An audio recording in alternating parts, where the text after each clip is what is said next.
concern. Also, remember, when Panetta called, we don't know that he said name as a co-conspirator. It could just be find out who the guy is who leaked. We don't know that it was go after the reporter. Charles.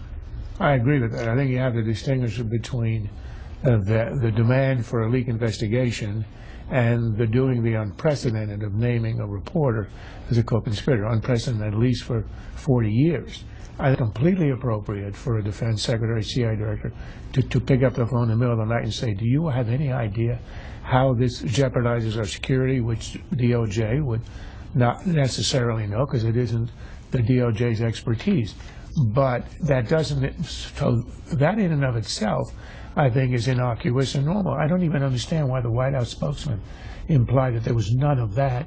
These things are initiated by the Department of Justice.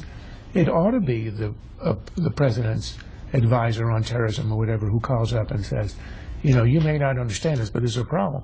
But remember, on the other kind of leak, the one that came out of the White House that would pump up the president, we had Secretary of Defense Gates at that time storming into the White House after the leak on bin Laden, which gave all kinds of operational stuff which endangered our national security, or at least SEALs who were going to be doing stuff like this in the future. And he said, shut up.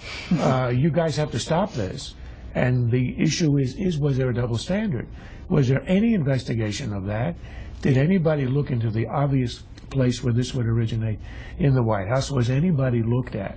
So I think the double standard is the real issue here. And the singling out of a reporter, which I suspect, well, nobody knows. Either DOJ did it on its own, was it ordered from on high? We have no evidence of that. And yeah, we don't know where